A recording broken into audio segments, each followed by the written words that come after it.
From Fox 8 Sports, this is the Overtime Podcast. From the Gulf Coast studios in New Orleans, this is the Fox 8 Overtime Podcast. I'm your host, Sean Fazende, riding shotgun as he does each and every podcast. This is Andre Johnson. Junior. Not forget the Junior. Very important. Remember the JR at the end of the name. Before we get into today's content, sure to like, to share, to rate, to review. If you're watching us on YouTube, do us a favor. Hit that subscribe button. Get the bell notification. But when we drop that, fire content. Also, hello, Gulf Coast Sports Entertainment Network. Glad you have found us here. And as we always say, please stay here, tell your friends, let them all know about the Gulf Coast Sports and Entertainment Network. Andre, it is Wednesday, hump day. They tell us it's going to be really, really cold into the weekend and on to next week. But here we are, championship weekend, Final Four in the NFL. We have been watching the playoffs with a keen eye. A, who's winning? How are they winning? But B, who could potentially be available from those teams once the season ends. We're going to get to that in just a second. First things first, how you feeling? I'm feeling good because, like you said, the playoffs have been really entertaining. Obviously, we both wish the Saints were in there, but the Saints are not in the playoffs. But watching the playoffs, especially working the job that we work, we sometimes watch it from a Saints lens. And as you watch the playoffs, you see certain players with expiring contracts that you watch them and say, that guy might look pretty good in black and gold. Yeah. So that takes us to the big picture, Sean, where we're looking at the playoffs, we're seeing these guys, and both of us have three guys that we've seen in the playoffs only that could potentially help the Saints once free agency starts. And this was an interesting mission we went on to find these guys because you had to, you have players that you like. You have players that are doing well. But not everybody's going to be available. This isn't the transfer portal. This isn't college football. You're either a free agent or you're not. But then you go and you take a look at some of the guys who could potentially be available, and you start to think, that could be good. That could be good. Not a fit. Yes, a fit. And for me, Andre, before I get into the three names, and we'll kind of go back and forth with it. It was all about where they're at in their career. Obviously, the need for the Saints. And for me, okay, this is my personal feeling, and in general, this has been the Saints' feeling. You do not break the bank. You do not pay top of the market value for someone else's free agent. So that's the other thing. Yeah, there's a lot of really good players that could be available that I did not touch because they're going to be too expensive, and I don't believe the Saints need to spend. I think they need to spend. I don't think they need to spend foolishly and recklessly. I think they need to be aggressive but not reckless, and I think they need to be careful with their dollars but not afraid to spend. So there's this balance, obviously, that you always want to run. You don't want to overpay, in particular for someone else's big-time free agent. So with that criteria in mind, I'll start off with a name some of y'all are very familiar with. Yeah. And I had a little fun with this one because of the way it went down. And I don't know if this could ever be happen, but when I saw the name pop up, I thought, that would be one heck of a haul, what you got for this player and the fact you could get this player back. I am talking about Seattle Seahawks wide receiver Rashid Shaheed. Traded him midseason at the trade deadline, got the 2 mid-round picks for him. I said at the time, that is an undrafted free agent that you got draft picks in return as compensation for an undrafted free agent. So you have got a great return on your investment with Rashid Shaheed. So now he is a free agent. And look, he's in Kubiak's system. Kubiak really liked him. And the likelihood that he would come back here, I guess crazier things have certainly happened. That's true. But you look at him, he basically set the tone for the game last week against Seattle. He didn't have a catch in the postseason, but he had the 100-yard or whatever it was kickoff return for a touchdown to base. San Francisco was never the same. And is it really that crazy to think that maybe the Saints could potentially have a desire to bring back a speedster at wide receiver? I don't think it's that crazy, especially since he really didn't get to play much with Tyler Shuck. And he'll be cost effective, and you know him. So maybe a long shot, maybe not. But one of the free agents that could become available Rashid Shaheed. What about you? Yeah, you might have to repair some bridges because at the end of the day, you did trade Rashid Shaheed. You said we'd rather have a little bit of draft capital than have you, you know. But when it comes to Shaheed, I just think that his skill set still so perfectly fits what the Saints need. I mean, not just the receiving thing, the special teams. Yeah. I mean, the Saints haven't been able to create a real big bang at special teams without him in a long time.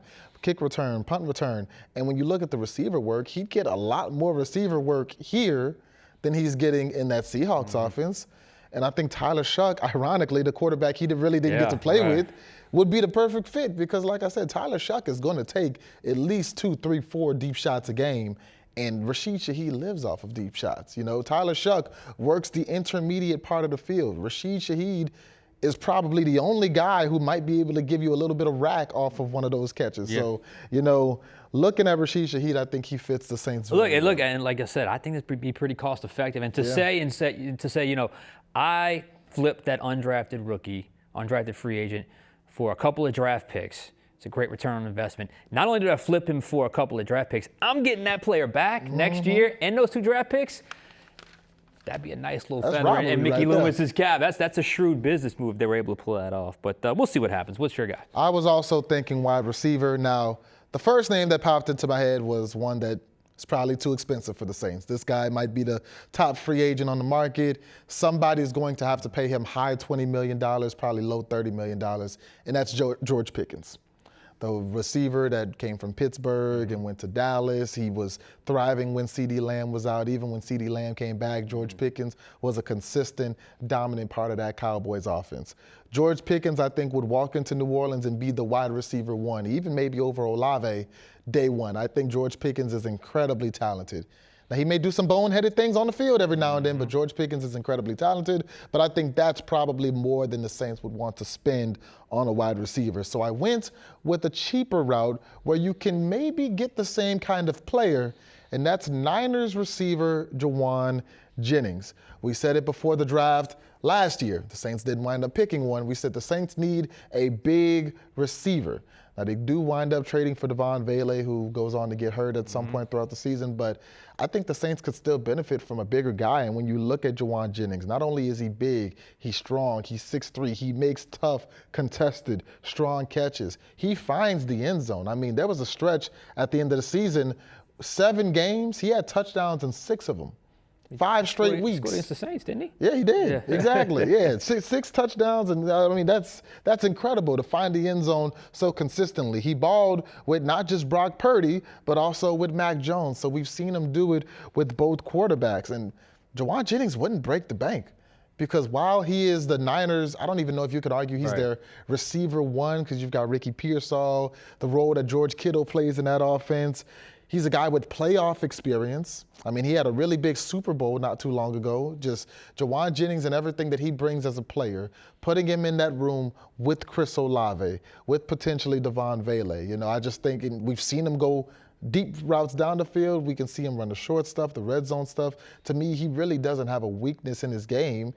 He's just not utilized enough in that offense because of Kittle, because of McCaffrey, because of Pearsall when he's healthy. Jauan Jennings sometimes flies under the rug, but in New Orleans, I don't think he'd be under the rug. No, and look, and there's that feeling of, okay, depending on how you characterize Olave and Vele, whether it's 1 and a 2, a high 2, high 3, you added Jauan Jennings, who probably falls in that, okay, is he 1, is he 2, is he 3, depending on what they do.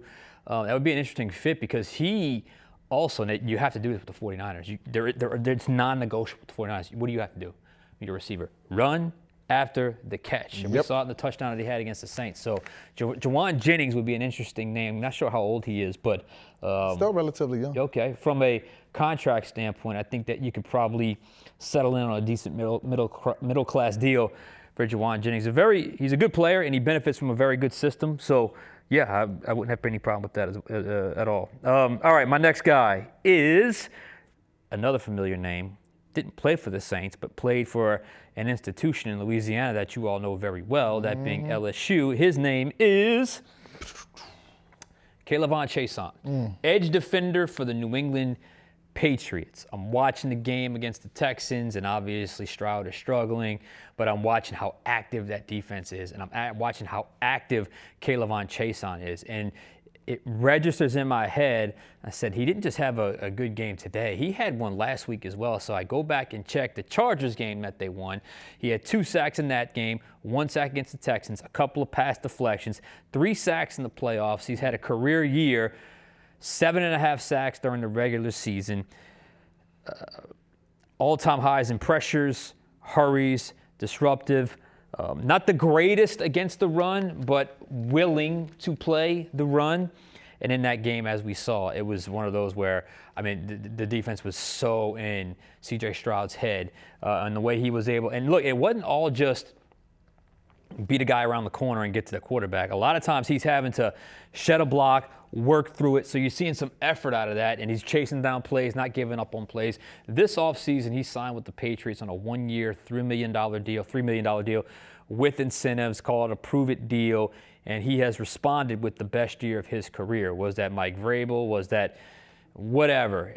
I'm sure it's a little bit of everything, but when he came out of LSU, was drafted by, was it Jacksonville, I believe? I might have been the Raiders. I know he was with the Raiders at one point. So anyway, regardless, he's now with New England doing good things in the biggest of moments.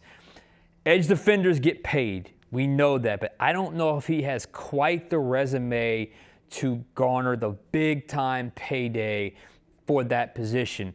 And if he did, he wouldn't leave New England. And I don't know if New England still has plans to bring him back, but just imagine this rotation on the edge of Chase Young, Carl Granderson, Cam Jordan, and K'Lavon Chaisson. That's a nice rotation, the edge defender. That is a nice rotation. You're nice 4 deep. Is that more of a luxury than a necessity? Maybe. But I think he'd be a really good fit in Brandon Staley's system. What would the price be? Again, I think he's had a good year, but is it good enough to break the bank for a player like K'Lavon Chaisson? He'll get a nice contract, probably something similar to maybe not quite Chase Young money, 3 years, $51 million. But I think he could garner $30-40 million on the open market over a 3 or 4 year span. We'll see. But K'Lavon Chaisson, to me, would be a nice fit in black and gold. Who's your next guy? He definitely would be. Just the only thing I've thought about K'Lavon Chaisson is I wasn't sure if he would want to come to New Orleans because of the amount of snaps that he would get. I mean, you've got a Cam Jordan who, yes, he's old in football terms, but he's coming off 10 sacks. You know, can you take a guy coming off, I think it was 10.5 sacks, and, you know, barely give him any snaps to bring K'Lavon in? Chase Young's coming off a career year. Carl Granderson, but he completely took over the Falcons game with his performance. He completely took over the Giants game with his performance. So a guy like K'Lavon, where would he fit in and would he get a lot of snaps would be the question. But that was also a similar question with my second guy, another defensive player, a cornerback looking into that secondary. It's ironic. We didn't really. Yeah, we did. Yeah, I'm about to say, but this guy also went to a Louisiana institution. Starts with an L. Played in purple and gold, Tiger Stadium. That guy named Tre'Davious White, the corner from Buffalo. And when I look at Tre'Davious White, obviously he did have the tip that led to the game-winning interception that did clinch their only postseason win this season. And when I look deeper into the stats, he doesn't have a whole lot of interceptions, but he's got the 3rd lowest yards per snap among outside corners in the NFL. That's pretty good. Once the thing about corners is that's the one position where your stats on paper don't really define what you're doing, because if you're doing your job as corner, you may not get a lot of interceptions because they're not looking your way.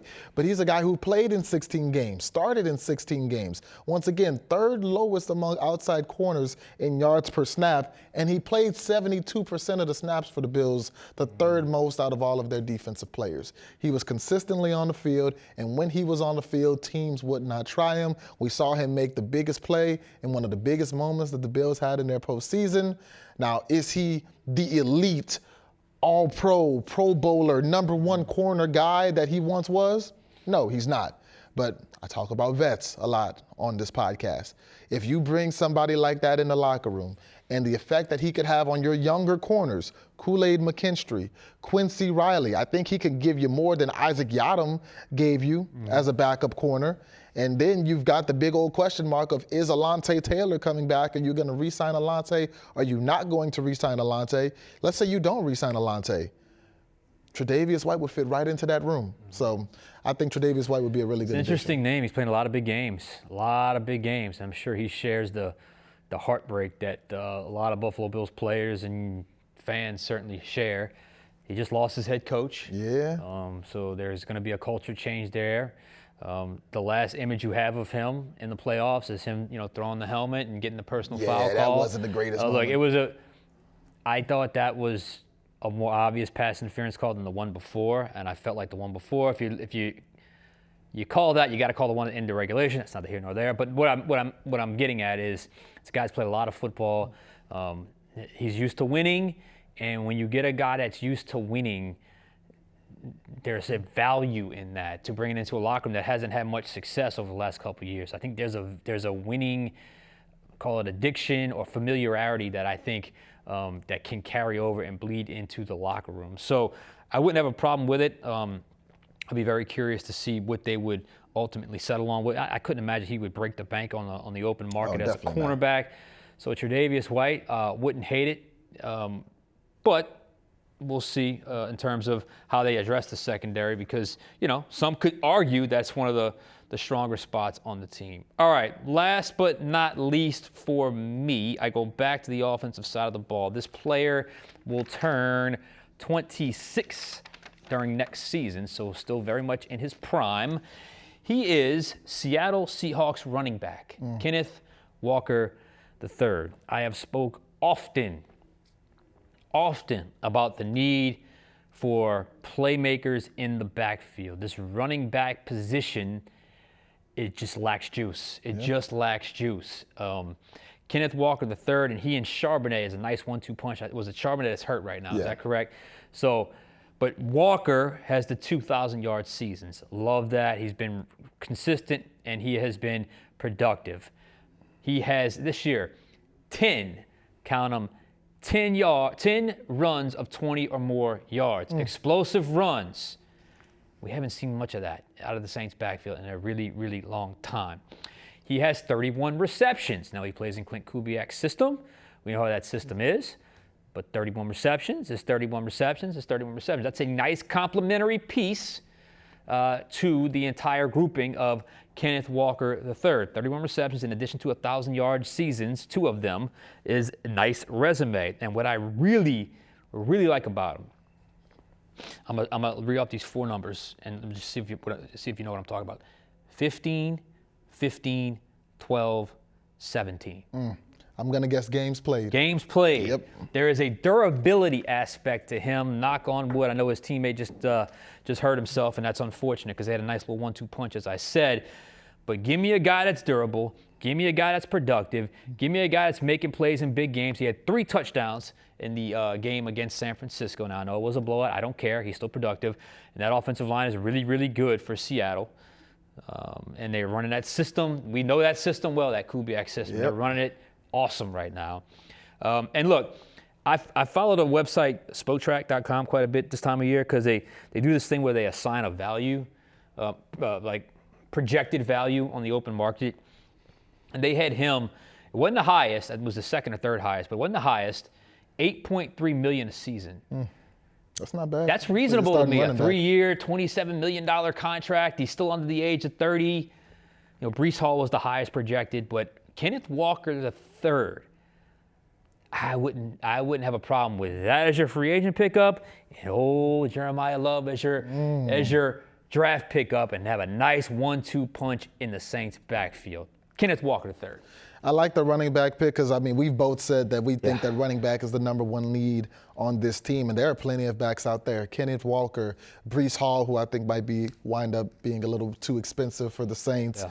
You've got Rico Dowdle out of Carolina, who mid-season was putting up historic numbers for the Panthers running the ball. He still finished with a 1,000-yard season. He was my honorable mention. But the guy I landed on is a guy that you've talked about before, and another Louisiana guy I love him. in Travis Etienne. Yes. 4 seasons, 3 of them over 1,000 rushing yards. He's a receiving threat. He's another explosive runner. Just this season, he scored running the ball from 44 yards out for a touchdown, 28 yards out for a touchdown, a 45-yard receiving touchdown. So he also has a little bit of explosiveness in his game. And when you look at the relationship between him and Jacksonville, it's kind of been up and down because last year, Etienne pretty much got benched. Yeah. I was thinking about that. I was weird. It's crazy, huh? Yeah, he wound up getting benched for Tank, and Tank winds up getting traded, and they have the rookie Brayshawn Tootin, who was kind of back and forth. He was a little more involved in the offense this year, Etienne was, but just things between him and Jacksonville have been a bit strange. So you're looking at a Jaguars team that, yes, they made the playoffs, but is that level of success in a division with Houston and the defense that they have, assuming C.J. Stroud figures things out or they get another quarterback in there that can take advantage of a top 3 defense in Houston, a Colts team that was on the verge of going to the playoffs if it wasn't for injury. You look around that division, the Titans team with a rookie quarterback that's trying to go on the rise, and then you look at the NFC South, wide open, on a Saints team that needs a running back to step in. You can see how you can be used because you can look at how they used Alvin Kamara. Travis Etienne is a similar type of player that AK is. You know, Kenneth Walker's maybe more of a power guy. You'd have to use him a little differently, which, hey, maybe it'll benefit. He's probably a little closer to Saquon, you know, but when I look at AK, Travis Etienne, you could slide him right in and he can still have that same kind of impact as Alvin Kamara did during his prime seasons. Not as good as AK, because AK arguably is a future Hall of Famer, but I think Travis Etienne in this offense with this team in a completely winnable division on a team where he knows he should get 15 to 20 touches a game, man, if you could pull that, that'd be great. Look, I did a breakdown on him last week on game plan because we're picking these free agents throughout the games. I'm doing a little touchscreen stuff on those guys. I love Travis Etienne. I would have absolutely no problem if that's the back they land on.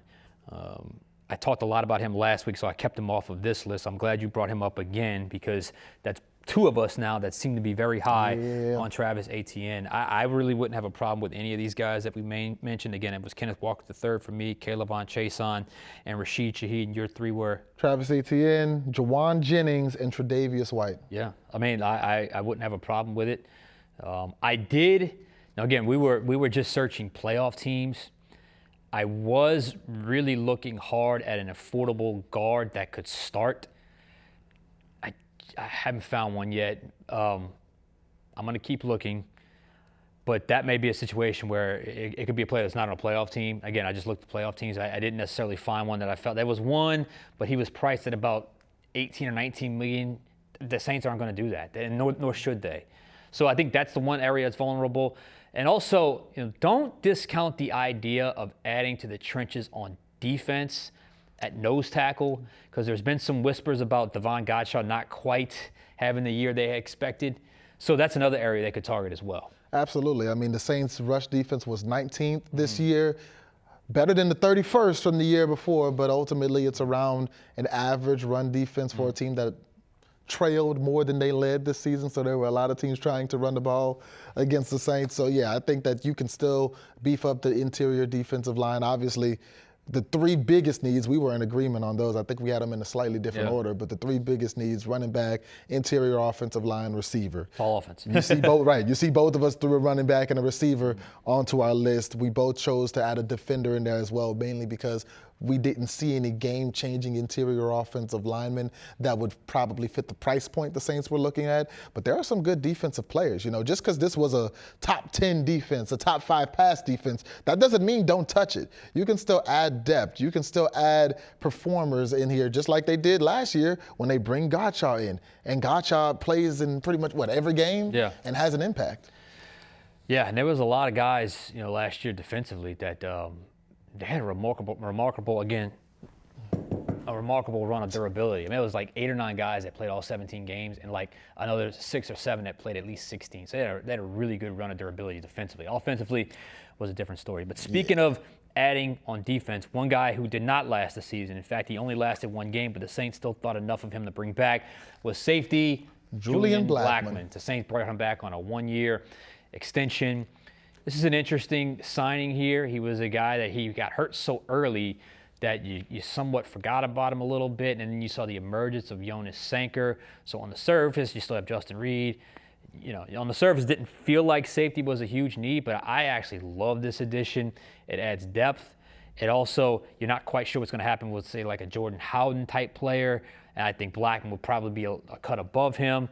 He's a guy that played the pass, play the run. He can give you some nickel snaps, which is also important because there's no guarantee Alontae Taylor is coming back. Yep. I just think, at the end of the day, this is a player. He's a good, solid, smart, high football IQ football player that Brandon Staley likes, probably pretty cheap, and they brought him back, and that's why he's going to be with the Saints in 2026. It's easy to forget because we've seen 16 games since the last time we've seen him, but we were very high on Julian Blackmon at the beginning of the season. He kind of got there later than most in the middle of training camp, but he picked things up almost immediately. And watching him in training camp, watching him in the preseason, watching him in game 1 against the Arizona Cardinals, we were like, okay, that's a solid safety. You know, everything we got from Sanker, we kind of expected from Julian Blackmon, and he goes on to get injured. So even if you go into next season with Justin Reed and Jonas Sanker as your starting safeties, and I think you should do that, they've earned it for sure, having a depth piece, because like you said, this year the defense was incredibly healthy.